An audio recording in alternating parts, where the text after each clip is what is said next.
ver todas as que me pediram hoje. Vamos lá. Pediram primeiro essa segunda questão. Eu acho uma questão bem típica mesmo do Enem, essa daqui. O Enem gosta dessas coisas, tanto transgenia quanto esse tipo de regulação, né, dos genes. Bom, vamos lá. Quando adquirimos frutas no comércio, observamos com mais frequência frutas sem ou com poucas sementes, né? Vocês lembram que quando é planta sem semente, né, que é a partenocapia, né? Essas frutas têm grande apelo comercial e são preferidas por uma parcela cada vez maior da população.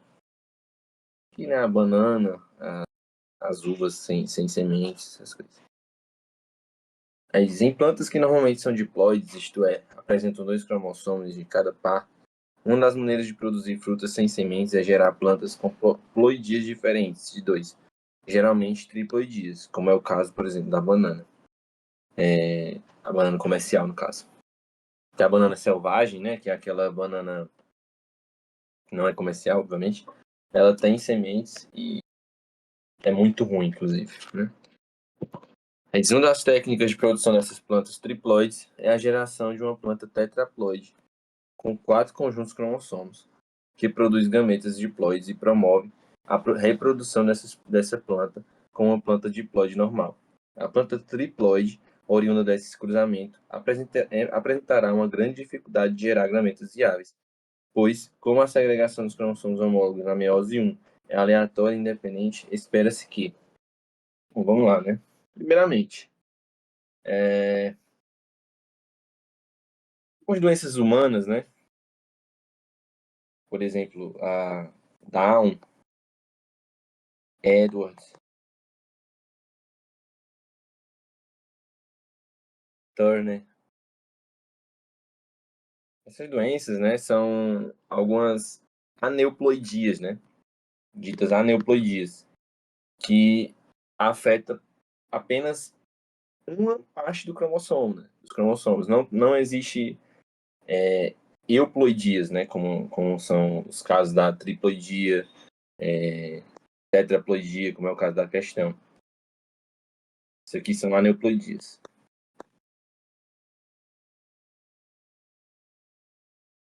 Algumas aneuploidias no ser humano são viáveis, né? Como é o caso da síndrome de Down, síndrome de Edwards, Turner, entre outras. Por exemplo, o Down é a trissomia do 21, né? O cromossomo 21. Edwards é a trissomia do 18. E assim sucessivamente. Existem algumas síndromes, algumas doenças genéticas que são desse tipo, que é a X0, né? Turner. E elas são viáveis. Já a gente não conhece, né, nenhuma euploidia, doença com euploidia nos seres humanos, pois essa euploidia é inviável para os humanos, tá? Então, por que se estuda essas euploidias? Euploidias. Por que a gente estuda essas euploidias? Porque justamente elas são viáveis em alguns vegetais, por exemplo. Algumas plantas, né? Existe o milho, por exemplo, né? Que já tem uma geração de euploidia muito grande, né? Não sei se já é o milho normal, né? Que a gente consome. Não sei se é seis cromossomos. Muito, muito grande. E essas euploidias, não, as que conseguem sobreviver, né? Elas não têm gametas viáveis.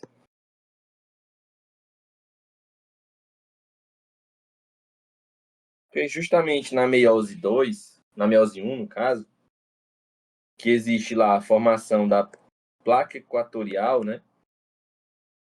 Na célula, aí as fibras do fuso vão pegar os cromossomos para separar eles, para ocorrer a divisão da meiose. Se a gente tem, e como ele diz, né, aqui, cadê? Isso é aleatório,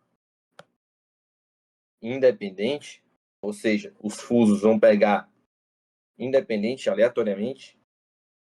Se a gente tem, no caso, né, a formação de uma placa equatorial com trissomia não, triploidia,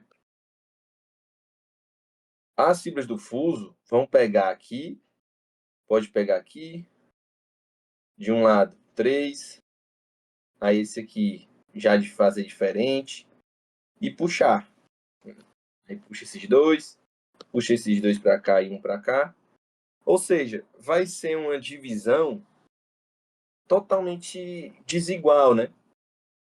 Então, quando a gametogênese acontece, dificilmente é produzido são produzidos gametas viáveis. Porque qual é a probabilidade, né? Por exemplo, num ser humano, né? Vamos supor que a gente tem 23 pares de cromossomos. Né? Na célula dos gametas, né? Que é só N, né? Gameta, 23 cromossomos. Aí, quando é triploidia, vai separar, né? Se tem 3N, 3 vezes 23, dividido por 2, que é o número de cromossomos que teoricamente iria ficar em cada parte da célula, deixa eu fazer isso, dá 34,5, né?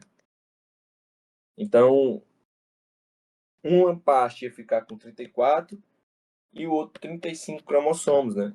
E de forma aleatória. Então, a chance de que exista uma compatibilidade genética, né, na fusão dos gametas é muito pequena. Não é basicamente inviável, né, que ocorra uma separação tão igual, né, dos dois lados, tanto o óvulo feminino, né, quanto o gameta masculino. Eles teriam que ser iguais, né? Isso é muito raro, praticamente impossível, né? A probabilidade é quase zero. Então é exatamente por isso que que não se espera que seja viável os gametas, eles são frutos partenocápicos. Então, espera-se que, né, os gametas gerados sejam diploides. Não, né? As cromátides irmãs sejam separadas ao final desse evento. Não. Nem é cromátide da meiose 1, né? É cromossomo mesmo. Cromossomos homólogos. O número de cromossomos encontrados no gamete seja 23, também não. Um cromossomo de cada par seja direcionado para uma célula filha? Não. Um gameta raramente terá o número correto de cromossomos da espécie. Certeza, né? Tipo, é o que eu falei aqui. Na divisão da meiose 1, quando tem triploidia, as fibras do fuso vão aleatoriamente, né? Um dos três ali. E não se espera que tenha um número correto de cromossomos da espécie. Alguma dúvida, gente?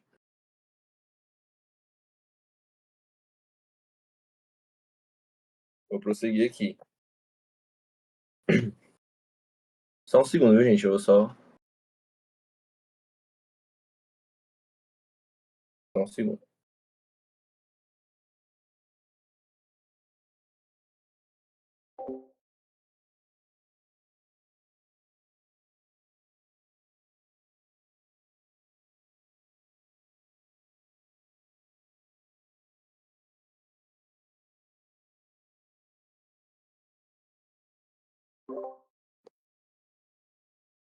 Voltei. Agora vamos. Questão número 7.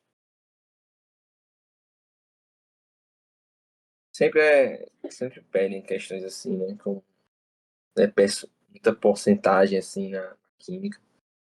É bem complicadinho mesmo. Mas vamos lá. Primeiro para enunciado, né? Ele diz, considerando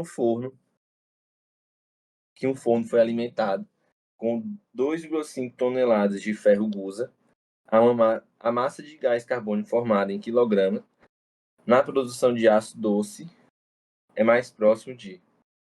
Vamos ver o que é esse ferro gusa e esse aço doce. Diz aqui, a produção de aço envolve o aquecimento do minério de ferro junto com o carvão e ar atmosférico em uma série de reações de oxirredução. O produto é chamado de ferro gusa e contém cerca de 3,3% de carbono. Beleza, produto da produção de aço, né? Uma forma de eliminar o excesso de carbono é a oxidação a partir do aquecimento do ferro gusa com gás oxigênio puro. Os dois principais produtos formados são aço doce, liga de ferro com teor de 0,3% de carbono restante e gás carbônico. Então, é o seguinte, né? A liga de ferro vai ficar com 0,3% do carbono, que é desses 3%, né? 3,3%. Então, o restante, que vai ficar com gás carbônico, é só 3,3 menos 0,3%, né? Que é 3%, no caso. Aí diz as massas molares dos elementos carbono e oxigênio são, respectivamente, 12 e 16 gramas por mol. Então, pronto, né? Se esse aço doce tem que antes era 3,3%, ele pega 0,3%, então o gás carbônico vai ter os 3%, né? Da massa. Então, beleza. Então, né, o que a gente faz? Ele diz que tem 2,5 toneladas de ferro gusa, que é 2.500 quilos, que é a regra de 3, né? 2.500 quilos tá para 100%, e os 3% que vai ficar para o carbono, ou para o CO2, é X. Então, X vai dar 75 quilos, que é exatamente a massa de carbono no CO2, beleza? A partir daí, a gente faz a reação do CO2, né? Que é um carbono se ligando a um O2, formando um CO2. A massa molar do CO2 é 44 gramas por mol. Então, para a gente fazer a regra de 3 com relação ao carbono, né, que é o que a gente tem aqui, né, que é a massa de 75 kg de carbono. Então, 12 gramas de carbono fazem 44 gramas de CO2. Então, 75 quilos de carbono vai fazer uma massa de CO2. Essa é a regra de 3, né? A gente acha a massa de CO2 de 275 quilos. Então, Matheus, a letra D. Oi. por que que a resposta não é 75? Eu não entendi. Por que que teve que fazer isso aí depois? Ó, ele quer a massa de gás carbônico formada. Então, Isso aqui é a massa de carbono no ferro gusa. É massa de ah, carbono. Aí esse tá. carbono vai ser oxidado aqui para formar CO2. Entendeu?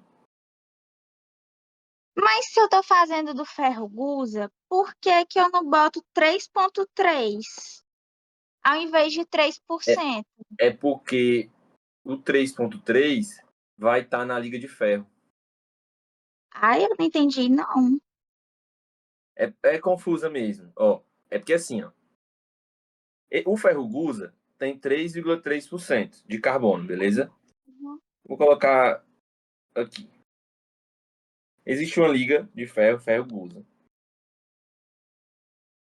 Esse ferro gusa tem 3,3% de carbono, Uhum. beleza? Esse cara aqui, ele vai reagir e vai formar CO2 e uma liga metálica, tá ligado?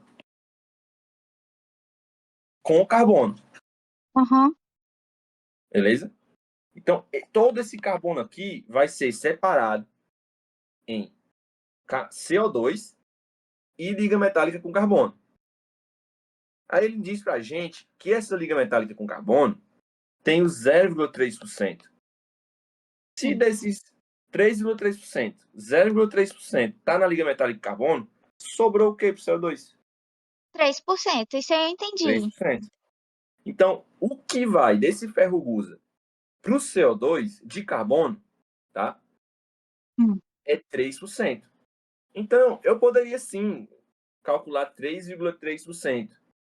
Mas se eu calculasse 3,3%, eu ia estar calculando tanto da liga metálica quanto CO2. Como o que me interessa é somente CO2, eu calculei logo 3%. Facilita a equação, é a equação menor, e a nossa vida, né? Porque Uhum. vai ser em menos etapas que eu vou fazer. Deu para entender? Deu. Show. Perfeito. Obrigada. Nada. Começa 9 agora. Diz aqui. Em nosso cotidiano, utilizamos as palavras calor e temperatura de forma diferente de como elas são usadas no meio científico. Na linguagem corrente, calor é identificado como algo quente e a temperatura mede a quantidade de calor de um corpo. Esses significados, no entanto, não conseguem explicar diversas situações que podem ser verificadas na prática. Do ponto de vista científico, que a situação prática mostra a limitação dos conceitos corriqueiros de calor e temperatura. Então ele diz para a gente, né, que o que é o popular, né, o popularmente conhecido de calor e temperatura, né? Quando a gente fala, tá calor, quer dizer, a gente está indicando que algo está quente, né? Quando a gente diz assim na linguagem popular. Se tá calor é porque algo está quente. E a temperatura como a quantidade de calor de um corpo. E ele diz que essa definição tem limitações quando a gente vai para o contexto científico, né? Porque o que seria calor no contexto científico, né? Calor é justamente a transferência de energia, né? E a temperatura seria o estado de agregação, né, daquele corpo. Né? Vamos lá. Aí ele quer uma situação que exemplifica esses a limitação desse conceito. Né? Então, se a gente for aqui para a letra será que a gente acha uma limitação desse conceito? Ele diz: a temperatura da água pode ficar constante durante o tempo que estiver fervendo. Isso aqui é uma verdade, né? Quando a gente coloca para ferver a água, né? A temperatura ali, quando a água chega em 100 graus Celsius, ela vai evaporar, ela permanece em 100 graus Celsius até evaporar toda a água, né? Até mudar o estado de agregação dela. Então, isso é uma verdade. Mas isso entra em algum conflito com o que está descrito aqui? Ele diz: calor é identificado como algo quente. Temperatura mede a quantidade de calor de um corpo. Como é que nessa situação, aqui, né? Eu estou fervendo a água, ou seja, eu estou colocando calor em um corpo, né? Estou colocando calor, aplicando calor no corpo. E a temperatura, que no caso é a quantidade de calor de um corpo, não está mudando. Como é que isso acontece, né? Se eu aplico calor e o calor, a temperatura, que é a quantidade de calor no corpo, seria, né? Fica constante. Então, essa definição, ela já tem aí a primeira limitação, né? Já é a letra A. Porque como é que pode eu aplicando eu aplicando calor em um corpo, esse corpo não mudar o que seria, né, a quantidade de calor de um corpo. A limitação é essa, né? Alguma dúvida? Quer que eu leia os outros itens? Queria que tu explicasse por que que o E tá errado, Matheus. Oi? Certo. Por que que o E tá certo, né? Por que que Oi, ele tá não é o certo? item. Ah, um forno pode fornecer calor para uma vasilha de água que está em seu interior com menor temperatura do que ele. Diz, um forno pode fornecer calor para uma vasilha de água que está em seu interior com menor temperatura do que ele. Sim, ele pode, né? Tipo, nesse contexto também pode. Porque se está em menor temperatura que ele, né? É o que realmente acontece, né? Um forno, ele tá. Só não poderia acontecer se tivesse em maior temperatura, né? Porque o calor flui de maior para de menor temperatura. Então não tem a limitação se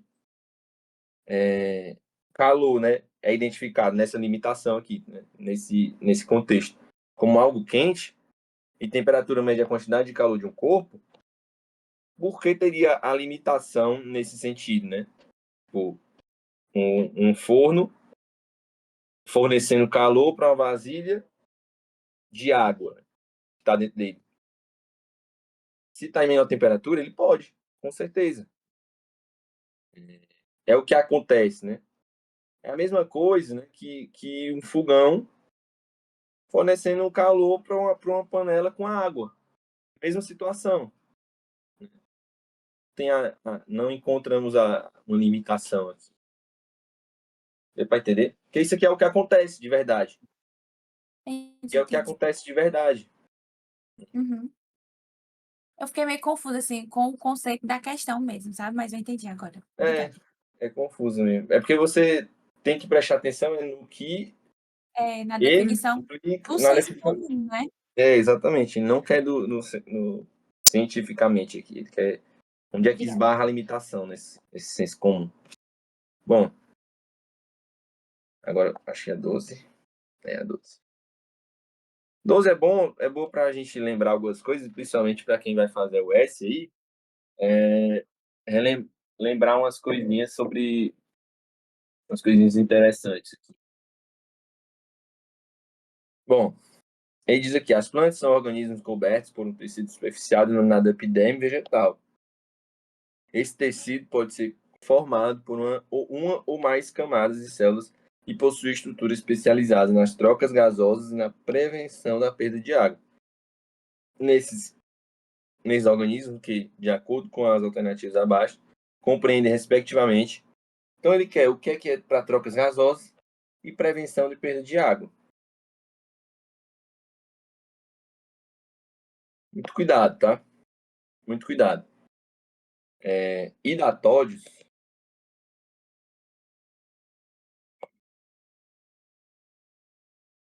já tem aqui escrito. Os hidatódios, eles não previnem contra a perda de água. A gente sempre tem que ir sempre central no que o item está pedindo, tá? Porque é muito, muito comum a gente só pegar água, aí tem ida, a gente já vai tendenciando para o que a questão normalmente quer, né? Às vezes a gente. Um modelo de chute, né? É mais ou menos parecido. Mas a gente tem que saber o que é hidatódio. Hidatódio é justamente o responsável por eliminar a água por glutação ou sudação.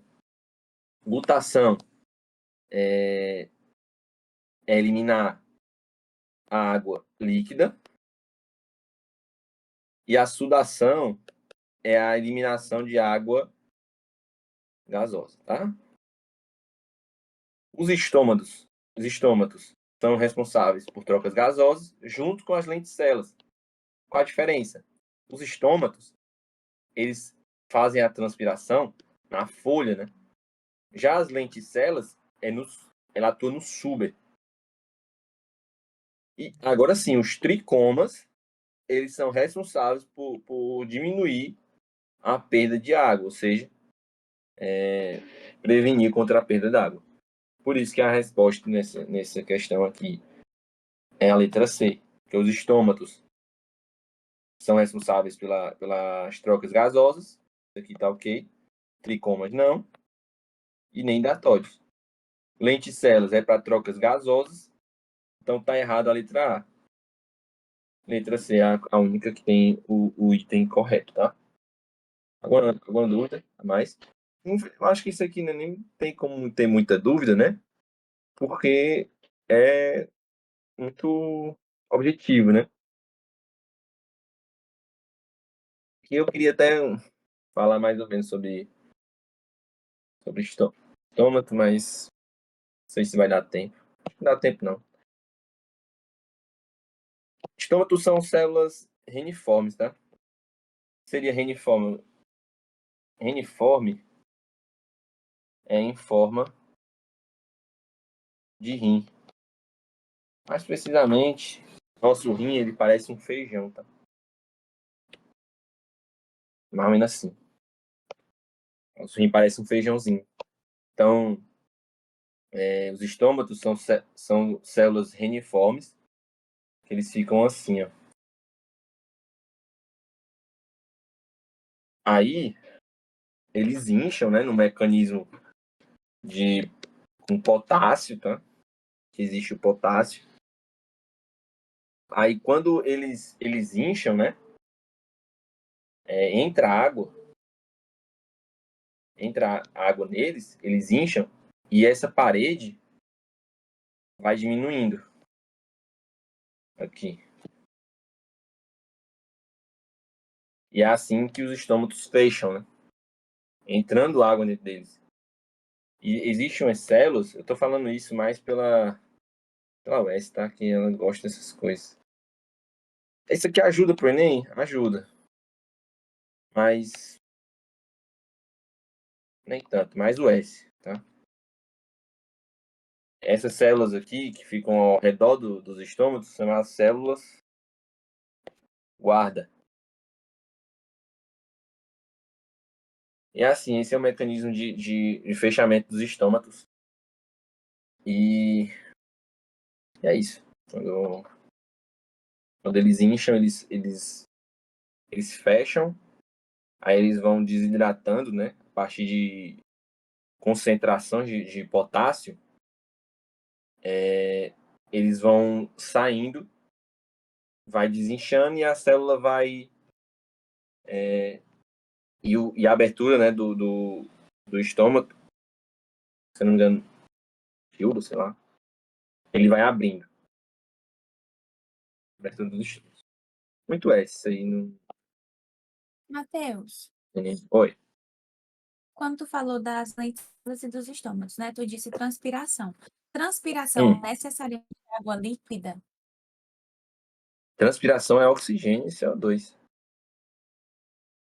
Mas Trocas não vai gasosas. liberar. Não é a transpiração do nosso corpo, tá?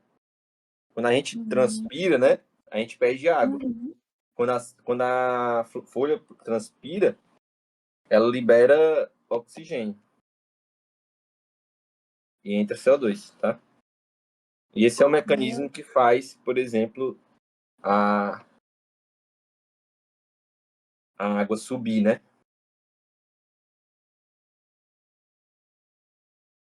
Entendi. Obrigada.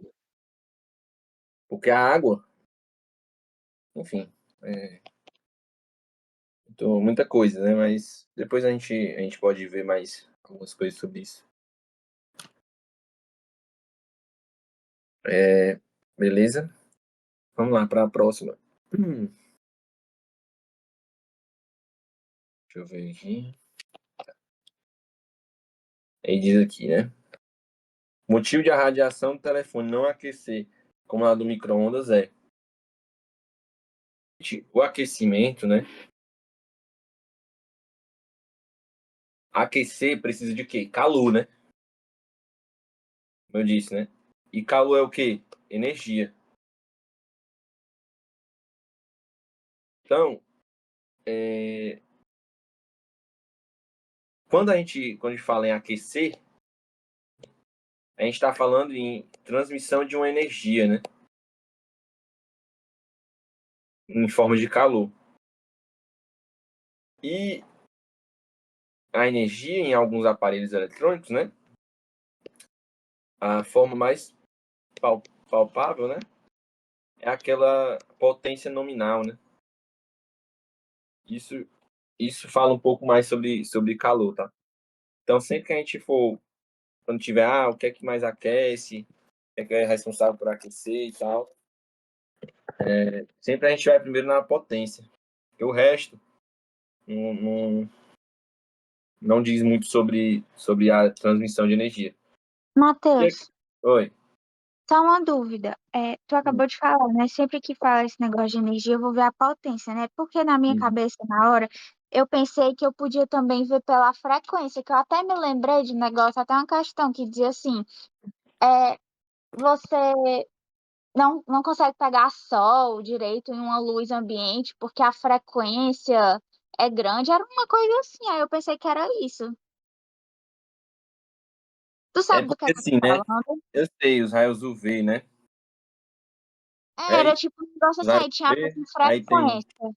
aí tem UVA, UVB e o UVC, né? Assim, eu não preparei uma aula sobre isso, mas então por isso eu tô só assim na minha. Faz muito tempo que eu não vejo isso. Mas se eu não me engano, o A é o pior, né? E o VC é mais tranquilo. Ou é o contrário. Mas enfim, por causa da frequência, né? Eu acho que é o, Mas, eu na acho que é o verdade, contrário, eu não sei o contrário, também. né? Pois é. É porque assim, né? Na verdade, o que tem a ver não é porque é a frequência que danifica. É porque o grau de penetrância no nosso corpo não tem a ver tanto com a frequência, e sim com o comprimento de onda, né? Que é relacionado, né? Porque assim, os raios ultravioletas, eles andam com uma velocidade, né? Então, essa velocidade, que é a da luz, é meio que uma constante. Então, de acordo com a frequência, eu vou perceber o comprimento de onda. E esse comprimento de onda, quanto menor o comprimento de onda, maior a penetrância. Então, alguns raios ultravioletas, eles penetram mais. Por isso eles fazem mais estrago. Não é porque, tipo assim, aquece mais. Não é isso, entendeu? É porque ele penetra no nosso corpo. Tá? Entendi, é verdade, é verdade. Aí eu também me confundi porque ele falou de negócio de micro-ondas, eu me lembrei de ressonância, de aquecer o Uhum. alimento, também tem a ver com frequência, né? Aí pra É, mim, tem a ver com a tô, frequência. entendeu? É porque o micro-ondas, ele age com a água, né? É, A água. Ele pega a frequência de vibração da água. Existe uma frequência de vibração. Aí quando. E temperatura não é o grau de de agitação. agitação. Se eu consigo agitar a partícula, eu consigo aquecer ela, tá? Uhum. Mas aí, o micro-ondas, ele foi feito a partir dessa frequência de vibração da água, natural, né, da água, e aí vai pegando, essas ondas vão vibrando em uma frequência igual à da água, e a água vai vibrar também, mas não tem a ver com calor, mais uma vez, Ah, entendeu? entendi. Entendo, Não tô tem a ver com entendendo. calor. Ele vai agitando as partículas, é um outro processo, entendeu? Então, Entendi. mas essa questão, ela poderia ser resolvida porque a frequência também é igual, né? Então não Ah, tem que ter a frequência, saber se eu. porque as Ah, frequências são iguais. É porque ele fala de frequência, aí ele também fala frequência do micro-ondas. Tem, tipo, 2 frequências, né, aí uma delas É, é igual, a outra não. sim, essas daqui, né? Mas, essa daqui, né? É, É. Mas, assim, entendi. calor, você lembra de energia, tá? Energia. Não tenta ir além disso, tá? Foi até bom, as tuas perguntas foram boas para relembrar algumas coisas aqui de raios UV, micro-ondas, assim, né? A atuação do micro-ondas no... Como é que ele aquece, né, um corpo. Mas, Mas eu entendi sim, viu? Obrigada. beleza. Quando lembrar de calor, assim, lembra sempre de energia e potência é energia. Potência é energia. Então é por isso que a letra C é a correta.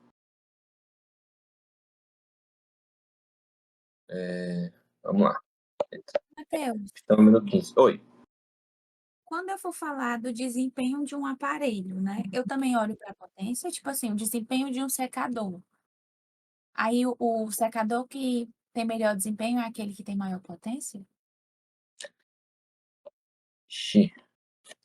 Desempenho. Mas desempenho em que sentido, né? De eficiência. Eficiência, aí não, né? Aí não é aquele que tem maior potência, né? Porque quem tem maior potência gasta mais energia, que eu disse, né? Então, você procura o de menor potência. O de menor potência, ele, se fizer o que o, assim, né? Em condições de que, por exemplo, eu tenho um secador aqui X e um secador Y. Se os dois produzem a mesma, como é que se diz? Trabalham da mesma forma, o que tem menor potência gasta menos energia. Então a eficiência dele é melhor, entendeu? Entendi. Mas se os dois trabalharem da mesma forma, Tô entendendo. mas naturalmente quem tem maior potência, por dissipar uma maior energia, tende a ser mais eficiente, tá? Tende a ser não mais eficiente. Vou reformular. Tende a ser melhor, né? Tende a ser melhor a atuação dele. Mas a Entendi. eficiência é mais complicada. Vamos lá, para essa 15. Ele diz aqui, né? Durante um reparo na Estação Espacial Internacional, um cosmonauta de massa 90 quilos substitui uma bomba do sistema de refrigeração de massa 360 quilos, que estava danificado. Inicialmente, o cosmonauta e a bomba estão em repouso em relação à estação. Quando ele empurra a bomba para o espaço, ele é empurrado no sentido oposto. Nesse processo, a bomba adquire uma velocidade de 0,2 metros por segundo em relação à estação.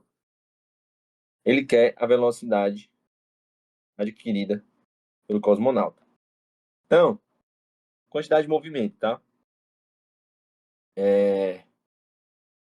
Numericamente, né? Numericamente, a massa multiplicada pela velocidade do cosmonauta, né? Massa cosmonauta multiplicada pela velocidade do cosmonauta, tem que ser numericamente igual à da bomba. A massa da bomba vezes a velocidade da bomba. Isso aí pela teoria de quantidade de movimento.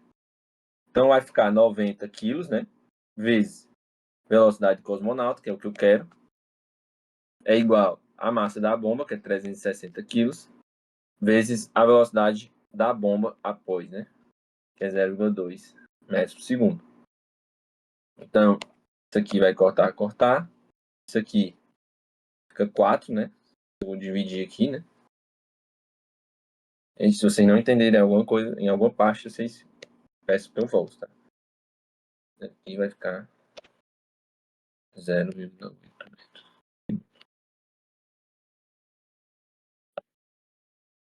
Beleza? De boa, gente? Posso prosseguir? Pode sim, tudo ok. Beleza. Aqui é um ponto interessante, ainda bem pedindo essa questão. diferença de lixão, né, para aterro sanitário. A questão aqui nem precisava ler muito o texto, né? Ele diz aqui: quais procedimentos técnicos tornam o aterro sanitário mais vantajoso que o lixão em relação às problemáticas abordadas no texto? Basicamente, né, quando tiver em questão lixão e aterro sanitário, aterro sanitário ele não faz, tá, a coleta seletiva. Não tem a ver com coleta seletiva. Eu acho que algumas pessoas tenderam aqui a ir para uma coisa mais de coleta seletiva do lixo, que não é. É totalmente diferente. Por que que o aterro sanitário é melhor do que o lixão? Porque o lixão, a céu aberto, né? Ele vai amontoando ali lixo, obviamente. Lixo orgânico e inorgânico. Às vezes lixo hospitalar, essas coisas.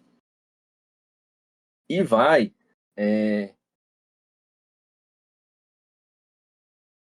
como é que se diz? Vai lançando algumas substâncias, tanto para a atmosfera quanto para o solo, né? Tem coisas como, por exemplo, lítio, baterias, né, que vai para o lixão. O lítio vai escoar aqui, vai contaminar o lençol freático, né, e tal. Contamina aqui o lençol freático. Então, o lixão, ele é péssimo em todos os sentidos, tá? Ele contamina, favorece chuvas ácidas, porque isso aqui tem enxofre, nitrogênio. Então vai ter chuva ácida, coisas contaminando o lençol freático. E poluição, totalmente uma poluição visual também, né? Diferentemente do aterro sanitário. Que o aterro sanitário, ele é feito um pouco mais em uma depressão, né? Ele é impermeabilizado, ele possui uma manta aqui, tá? Que impermeabiliza o solo para não contaminar o lençol freático. Então, existe essa impermeabilização e essa compactação, né? Aí solta o lixo aqui nessa parte. Aí depois de um tempo, impermeabiliza de novo. E vai fazendo isso em várias camadas. Quando a gente compacta esse lixo orgânico e inorgânico, algumas substâncias. Muito cuidado, né? Que tipo, tem que ter uma saída, né?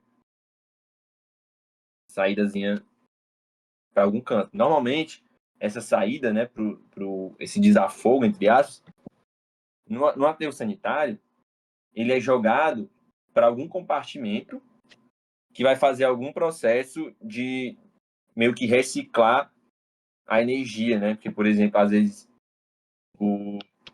tem metano, né? E metano pode sofrer, pode ser usado para produzir energia, né? Então, em alguns aterros sanitários existem isso. Então, o aterro sanitário é muito melhor, infinitamente melhor do que o lixão. Ele tem problemas? Tem, como tudo, né?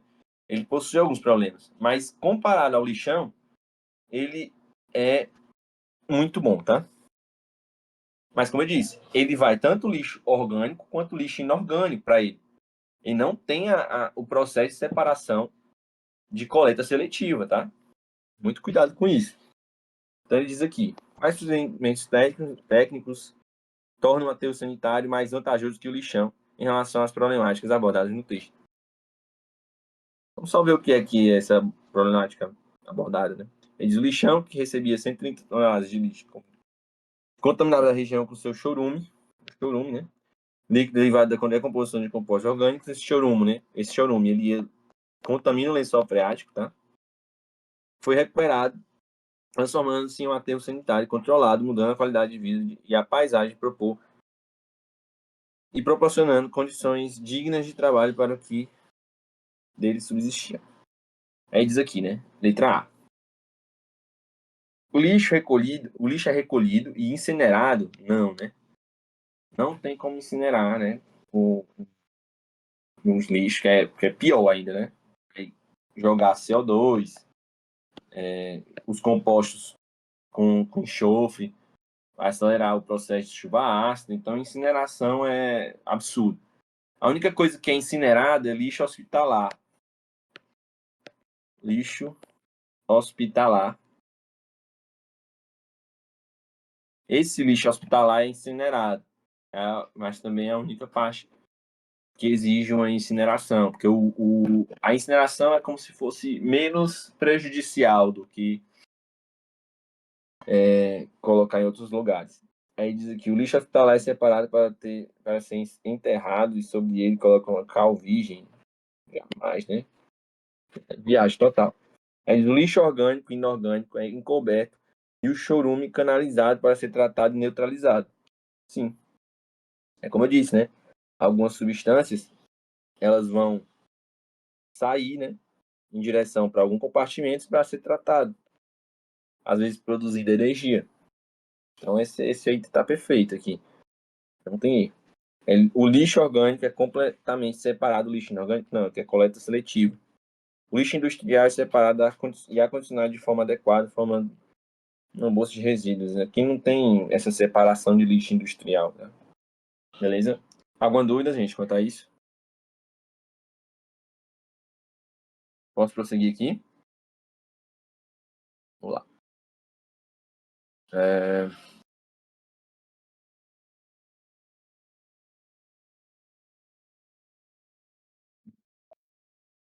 Vou fazer essa 18 aqui.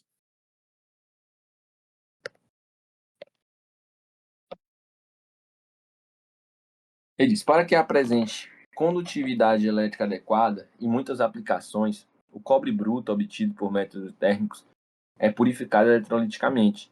Nesse processo, o cobre bruto impuro constitui o ânodo da célula que está imerso em uma solução disso aqui, né?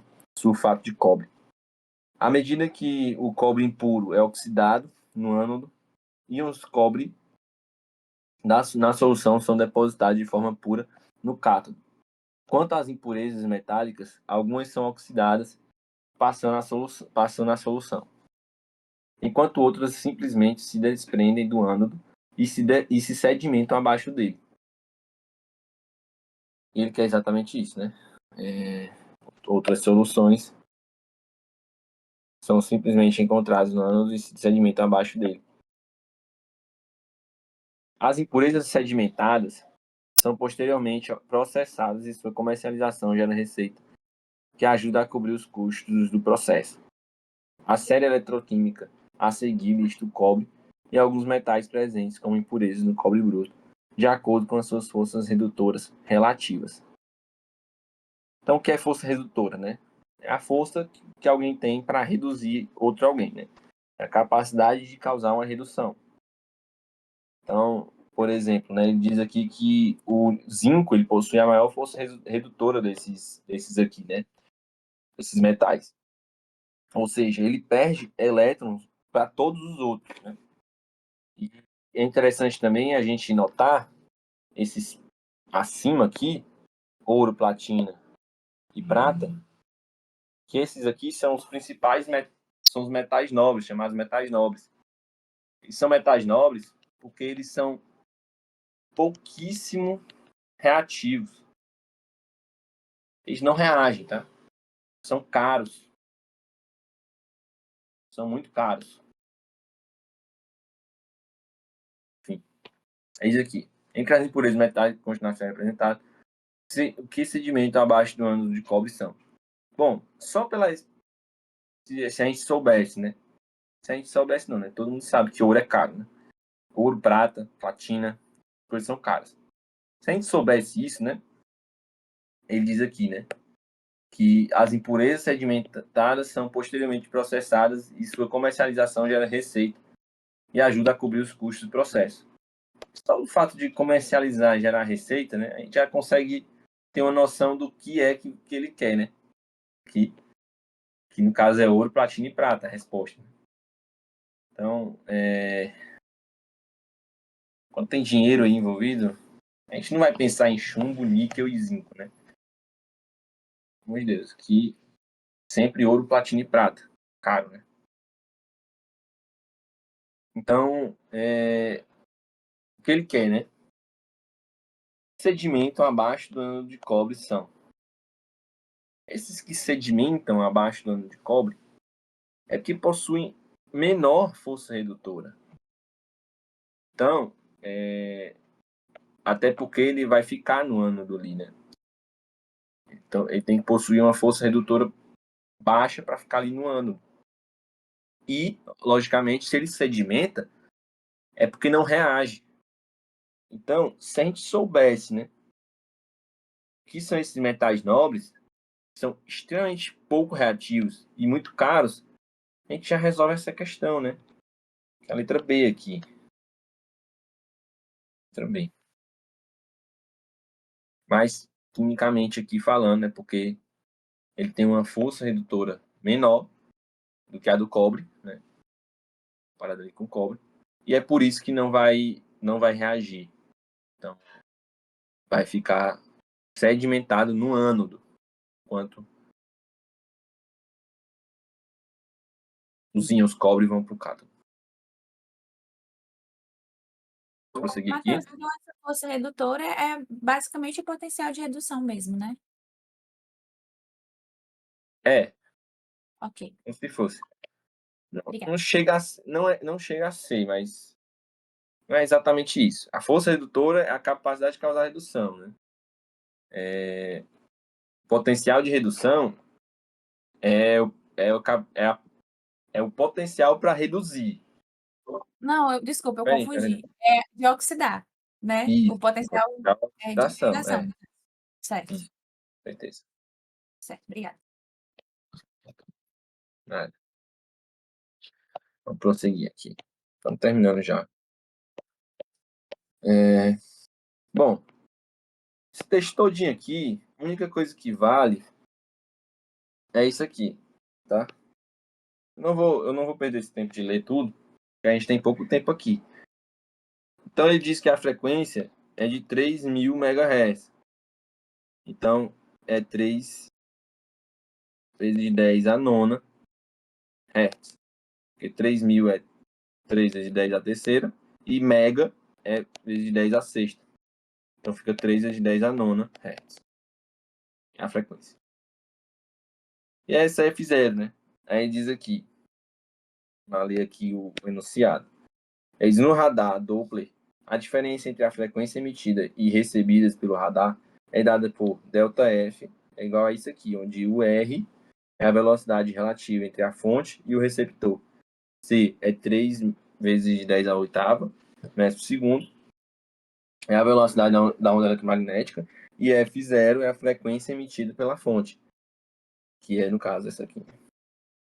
Qual é a velocidade em km por hora de uma chuva para a qual se registra no radar Doppler uma diferença de frequência de 300 Hz. Então, ele fala que essa diferença de frequência é 300 e a gente tem tudo, né?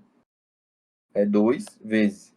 Aí o R, que é a velocidade relativa que a gente quer, sobre C, que é 3 vezes 10 a oitava, vezes F0, que é 3 vezes 10 a nona.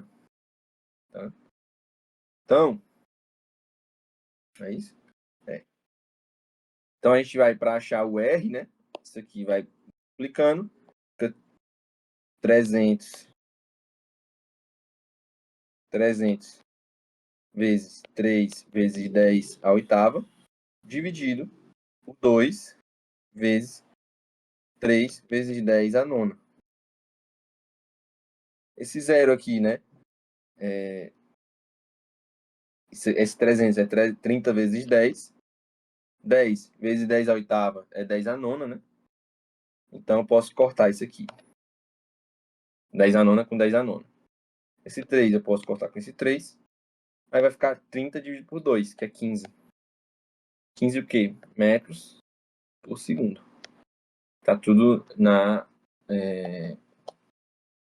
coisa internacional, né? 15 metros por segundo, né? É igual a 54 km por hora, né? É só multiplicar por 3,6, que dá 54 quilômetros por hora. Beleza? Dúvida aqui, gente? Show. Eu não. Matheus, tu pode só diminuir assim, pra eu tirar foto. Isso. Tá ótimo. Pronto, obrigada, viu? Nada. Agora, 23, processo de separação de mistura, né? Como foi muita coisa, né? Aqui eu acho que algumas pessoas devem ter confundido algumas coisas. Eu acho que o item E, né, que pode ter causado mais distrator, o item E. Diz aqui, né? Uma empresa especializada em processos químicos recebe uma amostra de uma mistura heterogênea composta por areia, carvão em pó e óleo vegetal e sal de cozinha, dissolvido em água, né? O objetivo é separar as substâncias de forma eficiente, obtendo cada uma em sua forma pura, utilizando técnicas de separação física. Considere que, aí ele dá aqui, né, a areia insolúvel em água, o carvão em pó insolúvel em água e no óleo. O óleo não se mistura com a água, formando as fases immiscíveis. O sal é totalmente solúvel em água, formando uma solução aquosa. Beleza, né? Eu só esqueci disso aqui. Água mais sal. Bom, beleza. Aí, dado exposto, analise os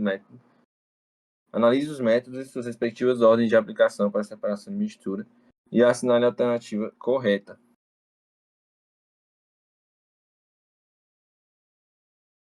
Bom, primeiramente, né?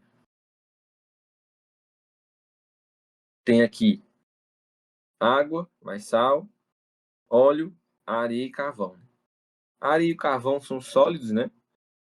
Então eles vão ficar lá embaixo, né? E por ser dois sólidos, a gente pode separar os dois juntos, né? Da, da água e do óleo por uma filtração, né? A gente filtra e já tira tanto o carvão quanto a areia. Tira os dois juntos.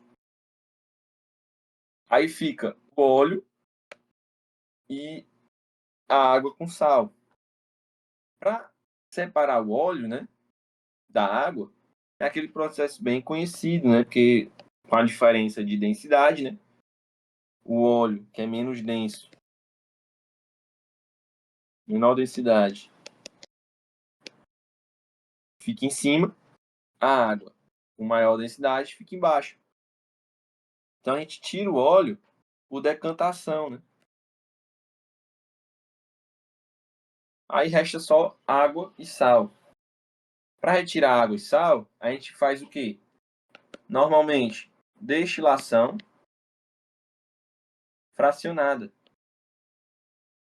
Isso se eu quiser ter a água na forma líquida, né?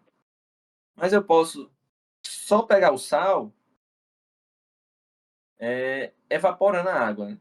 Porque o ponto de fusão da água, que é igual a 100 graus Celsius, né? Muito menor do que o sal, né? Porque se a gente pegar, né? Que é sal, é NaCl. Isso aqui é iônico. Se é iônico, né? A característica iônica, né? Das, dos, da ligação iônica é que ela é muito forte, extremamente forte. É mais forte que a ligação covalente, né? Então, a ligação iônica é muito forte. Então, eles são sólidos à temperatura ambiente. E, enfim, pontos de fusão muito elevados, porque para quebrar essa ligação iônica, essa interação, é muito difícil, né? E assim sucessivamente, né? As características de uma substância que é iônica. Beleza. Vamos ver aqui os itens. Ele diz, né? Primeiramente, Utiliza-se filtração para separar a areia e o carvão do óleo. Jamais, né? Para separar a areia e o carvão da água e o óleo. Em seguida, decantação para realizar a separação do óleo da água. Bem, não tem como estar no óleo, né? A areia e o carvão. Ela está na água. A densidade. É isso aqui, né? A letra B. O óleo é separado da mistura por decantação. A areia e o carvão são removidos pela filtração. O sal é extraído da solução usando destilação simples? Não, né? Destilação simples não resolve separação de água e sal. Mas É, que não oi, resolve. Eu marquei essa. letra B? Foi. Tu marcou ela? Foi. Por que que destilação simples não resolve? Não entendi. Porque é fracionada. Mas Tem a que ser fracionada não é do petróleo? Água e sal pra mim era destilação simples. peraí. Água e sal. É verdade, verdade. Destilação. Deixa eu ver aqui, peraí. Às vezes umas perguntas me bugam. Só um segundo. Tá bom.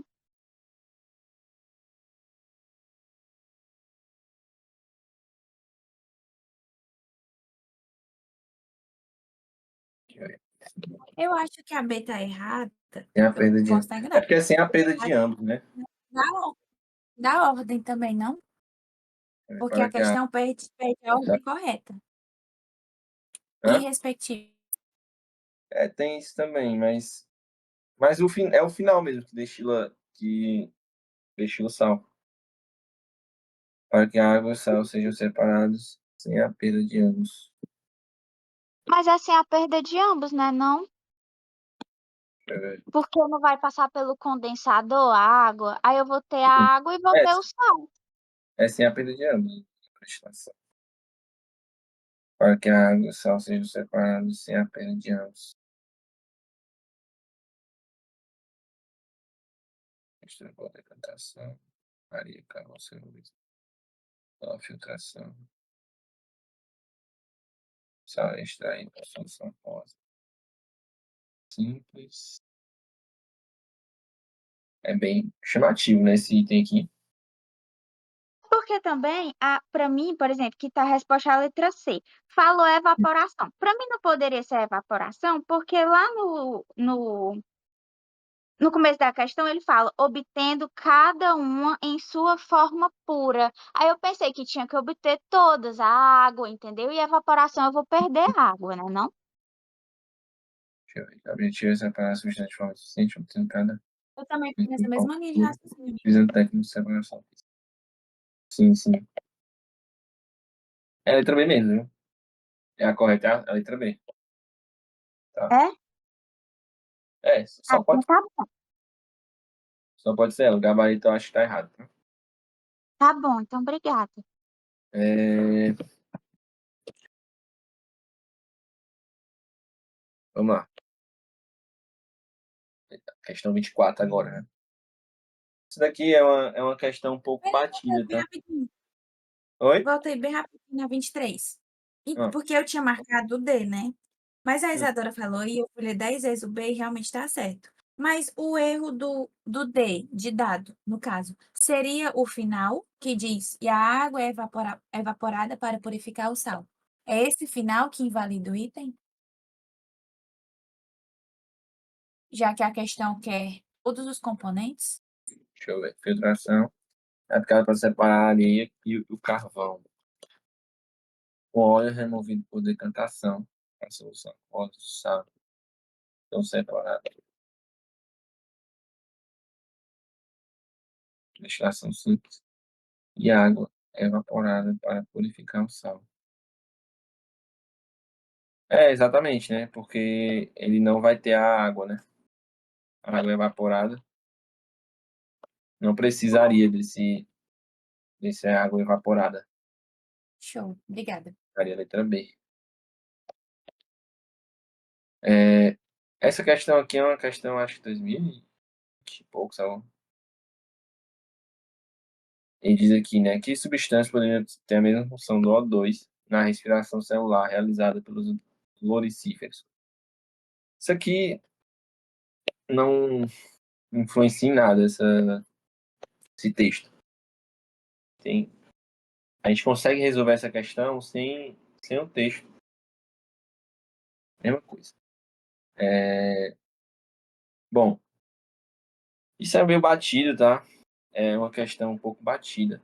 Que pode substituir o oxigênio é o enxofre e os nitratos. É batida mesmo essa questão. Quando caiu, né? Acho que foi um pouco... né, a galera deve ter errado muito no ano que caiu. Mas agora já é uma questão considerada batida.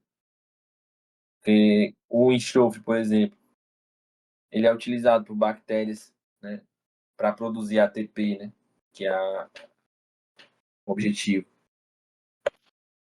Em algumas termoacidófilas e as bactérias denitrificantes utilizam nitrato para produzir energia. Então, letra B é a resposta, tá? Essas Matheus, bactérias denitrificantes são importantes para a gente. Diga. eu até hoje não entendo essa questão. Eu não sei isso. Tipo assim, se eu não soubesse isso, que é o caso, que eu não sei isso aí, que a Aí, bactéria utiliza isso, como é que eu ia saber? Eu tentei ver pelo NOx, porque, tipo, o O2, eu posso dizer que é um agente oxidante, aí eu tentei ver pelo NOx, mas não deu certo. Como é que eu ia saber se eu não soubesse? aí não ia saber. Essa é a Ah, questão. não ia, né? Entendi. É, é porque você teria que saber as vias metabólicas, né?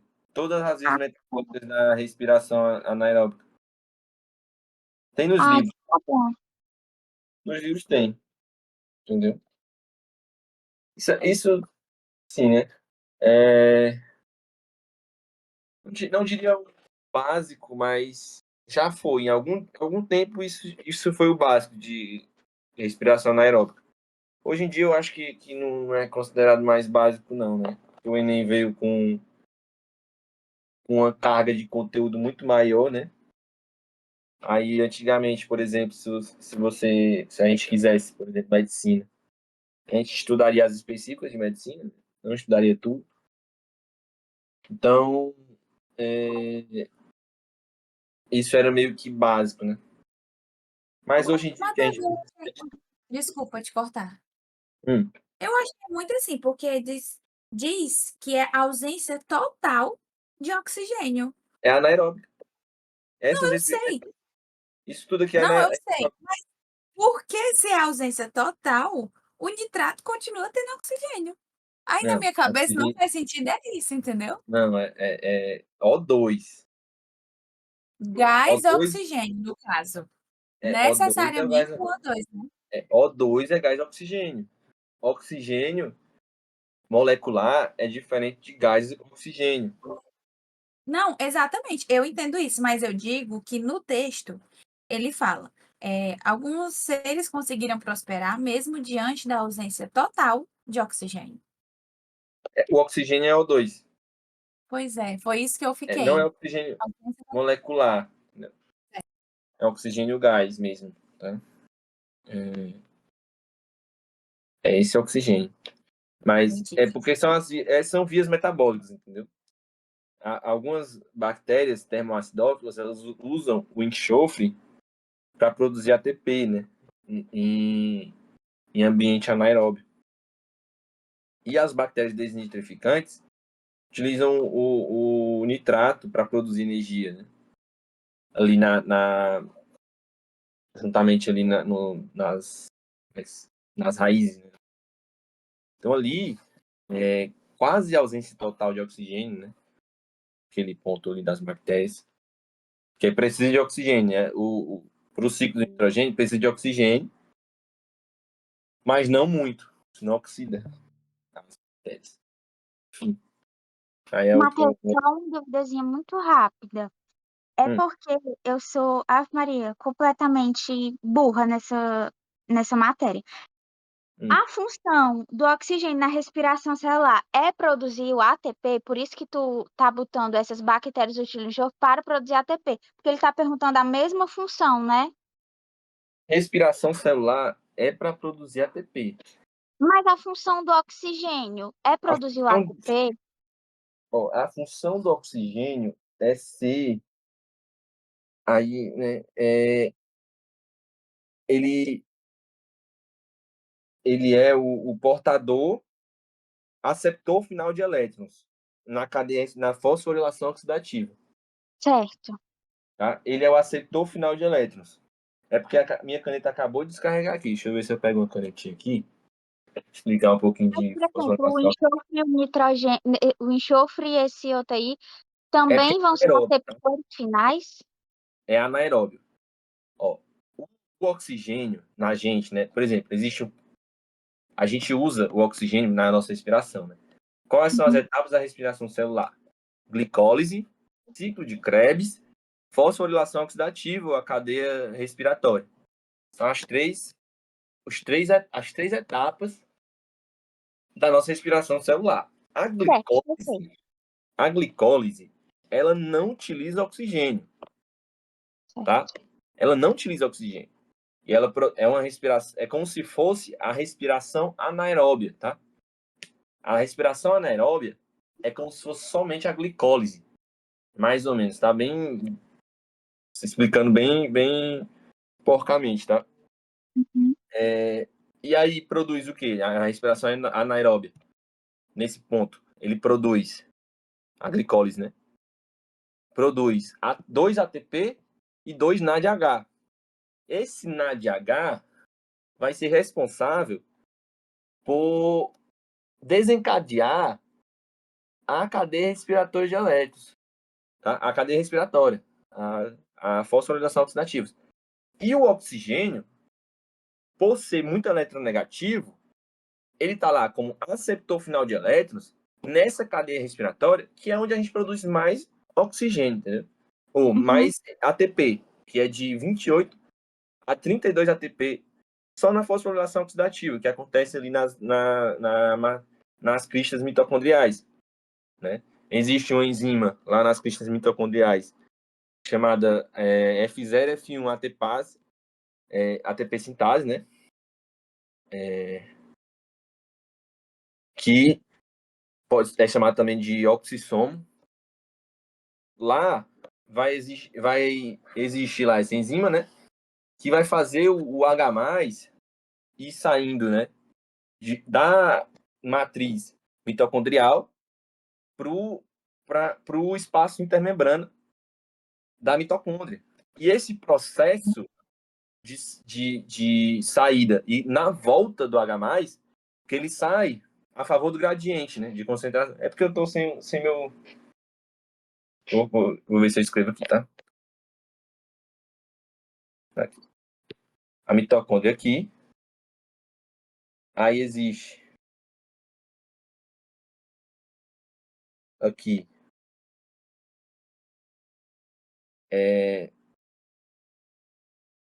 isso aqui é a membrana externa, membrana interna, passo intermembrana, tá? O que acontece? Existe aqui nas cristas mitocondriais uma enzima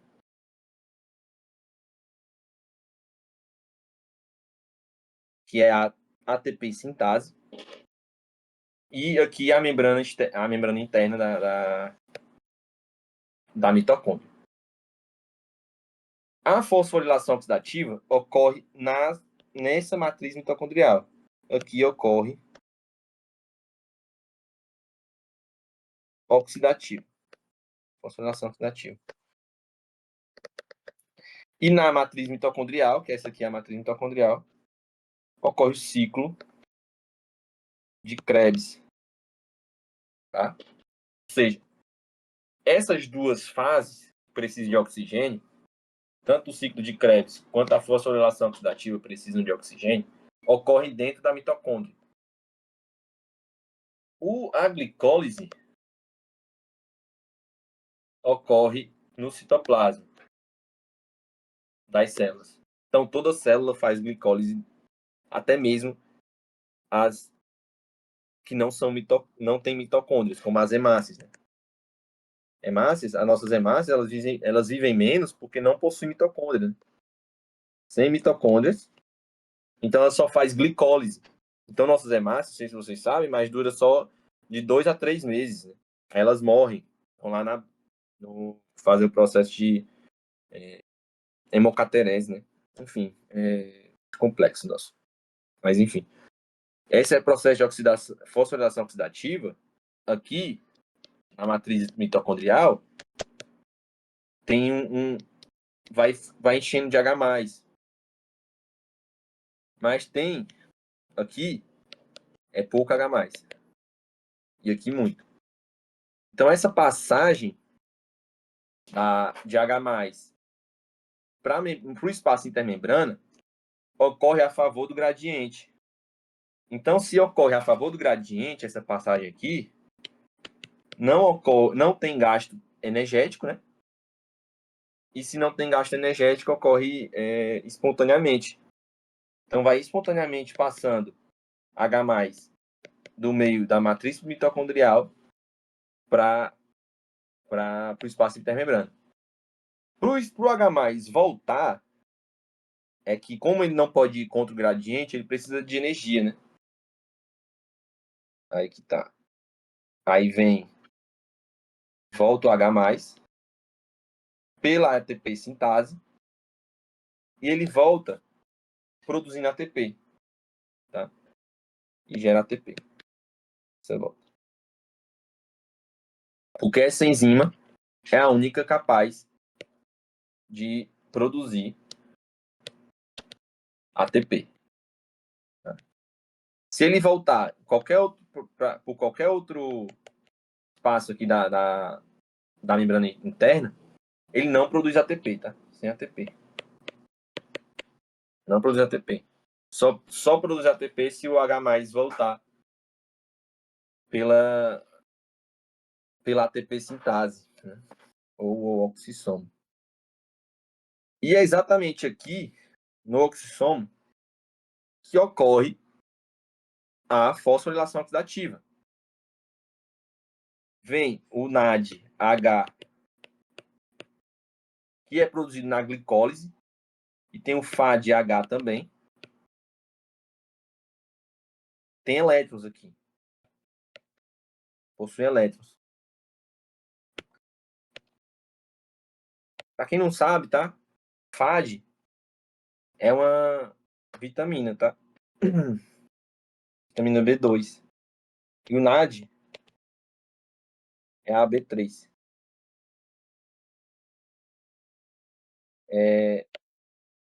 Vai transmitindo esses elétrons para citocromo A, depois citocromo B, enfim, uma cadeia transportadora até chegar no oxigênio. Esse elétron vai ser assimilado pelo oxigênio e cada fase dessa aqui vai gerando ATP. ATP aqui. Quando o elétron vai pulando de casa em casinha, vai gerando ATP. Se eu tiro o oxigênio, eu não tenho mais essa cadeia transportadora de elétrons. Porque eu não tenho um aceptor final de elétrons, que ele vai puxar todos esses elétrons. Eu não tenho quem está puxando esses elétrons tudinho. Se eu não tenho ele, eu não consigo produzir todo esse ATP, né? Que é utilizado por nós. E se eu não produzo o ATP na fosforilação oxidativa, eu deixo de produzir 28 a 32 ATP. E eu passo a produzir só 2 na glicólise, né? Então isso aqui não é suficiente para manter a gente vivo. A gente precisa da fosforilação oxidativa. Uma explicação assim bem rápida, né? Porque isso aqui eu precisaria de, sei lá, 4 horas explicando fosforilação oxidativa. de tanta coisa que tem nela. Mas eu acho que deu para entender mais ou menos o que é o oxigênio faz para a gente para produzir ATP, né? Deu sim, Matheus. Muito obrigada. Não, foi incrível, Matheus. A Jordana nunca me fez entender isso. Obrigada. Nada. Obrigado, gente. Mas é isso. Tu pode só mostrar um pouquinho a tela só para eu tirar foto da mitocôndria e dessa parte de baixo, por favor? Assim, É, assim tá ótimo. Pronto, obrigada, Matheus. nada, gente. Bom final de semana, né? Um excelente feriado para vocês, tá? Um feliz Páscoa para todo mundo. E Deus abençoe vocês, tá? A gente se vê na próxima semana. E é isso, gente. Tchau, obrigada. Boa noite. Tchau, tchau. Obrigado. Tchau. Boa Valeu. noite. Feriado.